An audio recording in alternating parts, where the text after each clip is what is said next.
Hey, everybody, this is Drew Scooter, Wednesday Wonder Time, answering questions that come in or that I see. Um, and yeah, so I'm going to answer a question or comment that I saw, if I can find it again, from Elaine, who's been listening for a few years, second year supporting the show. How do other podcasts keep going? And what percentage of people are willing to pay for the podcast in the industry, not with Sleep With Me? And do you think your pod is niche? Is that what makes it more difficult?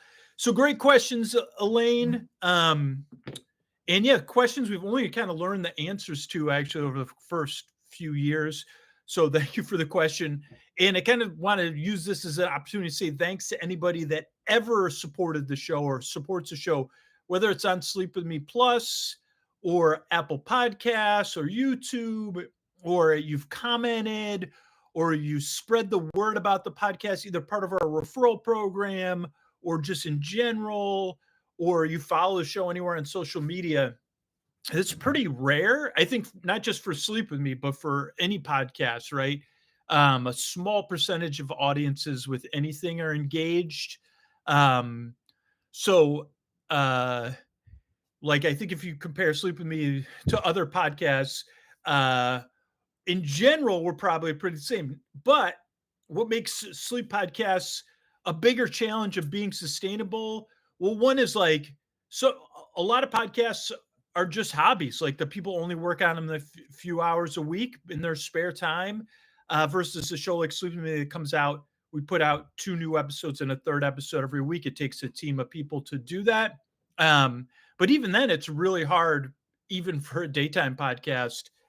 Most of them, the people are supporting their own shows with their own money, and their time.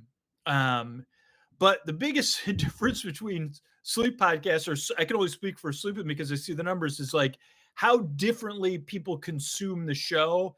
And that's why we've become way more focused on super listeners.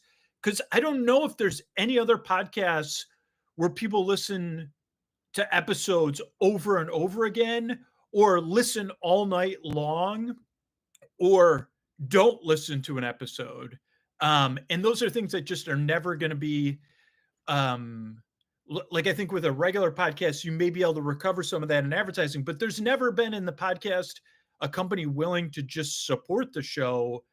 Anybody that sponsors a podcast is a business, right? They're looking to have their ads heard. And we've had ads since a long, long time ago. And we've always structured them in the places where people can hear them, um, to try to give value back to our sponsors, right? But now's like a particularly tough time, not just for sleep podcasts, but seems like all stuff, with advertising.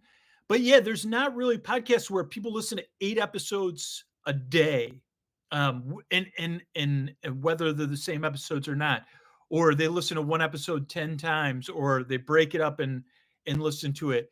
And there's not a lot of other podcasts where people consume the podcast and the work that it takes to make the podcast, but they're not listening to it, and therefore they're not probably hearing or paying attention to the calls for support or the sponsor spots. So I think that's what makes sleep podcasts particularly more challenging. And I guess it's ironic and paradoxical, or one or the other, or both, because it's like that's what makes it more important. And that's what makes, like, when I've as in the past, like, 4 or 5 years, the stats have become more granular for podcasts because Apple most people listen on Apple or Spotify, and they provide a lot of listening stats. And we can see that there are super listeners that consume way, way, way, way, way, way more than an average listener. And that behavior means that the free podcast is very, very important because it's being used in that way, but it makes it very, very makes it extra challenging too. Um, so yeah, I guess that kind of answers that question. Um, it's like it's an opportunity and it's a challenge. And then again, we've been working on this new campaign since April, like about sorry, I got a little cold. About April 14th, I think, or April 16th or 18th. I can't remember when we started. So it's May, June, July. So we're 3 months in, And what I've learned is like, out of the people that are engaged, it seems like 60% of those people are are just engaged, but they're not going to take action to support the show when it's like specifically the things we need help with, Sleep with Me Plus, or some sort of financially supporting, giving value back for the value you get out of the podcast, or putting some time in via the referral program.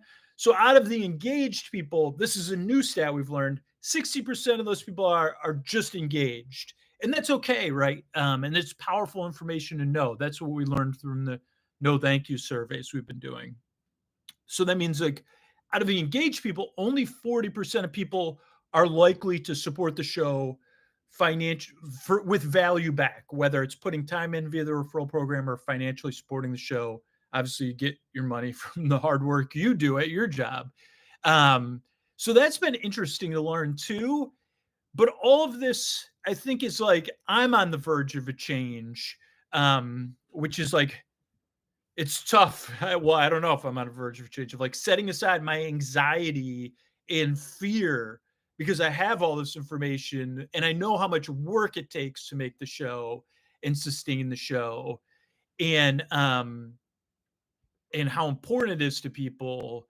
And my anxiety is about, man, how can we keep doing this? Or like where I get really stressed versus, okay, it's clear the show is valuable. It's clear it's valuable to the people, like, so, but it really is like right now we're in that.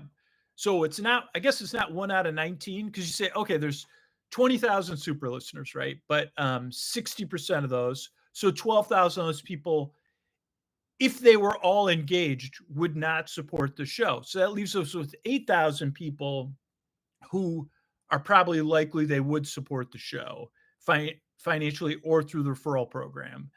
And so, but out of those, all those people still, the podcast makes their life better on a regular basis. They're super listeners. So they consume and listen way, way more than regular listeners. So it really is, I think, just a matter of like getting through to those people and just getting a small percentage of those 8,000 people, like 1/8, and the show will be fine. And if we only get 1/16, we'll be able to limp along, like, and be fine too, I think. I mean, like if we get 1/8, I should be check myself that and be less stressed. Um, so yeah, I think that answers that question. A lot of this can get confusing again because there's so much going on behind the scenes that listeners don't see, and that goes for everything, not just sleep podcasts. It's like, yeah, the show comes out on a regular basis, whatever it is you listen to, and whatever you enjoy, it should feel free and easy on some level, and be like, oh, this person, it must just be second nature to them or whatever. Like people understandably aren't interested in the labor that goes into anything, right?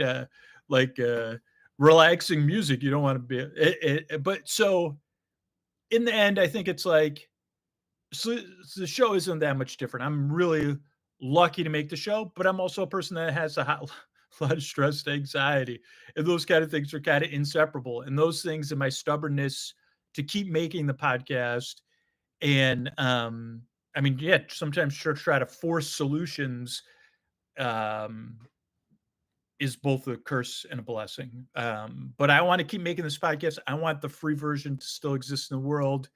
It isn't really an ad supported version anymore. It's really mostly a listener supported, or at this point, most episodes coming out in the ad supported feed are listener supported. One episode a month right now is ad supported. I mean, or all those episodes have a tiny amount of ad revenue, but I think that might change too. It's just making it through this strange cycle we're in right now.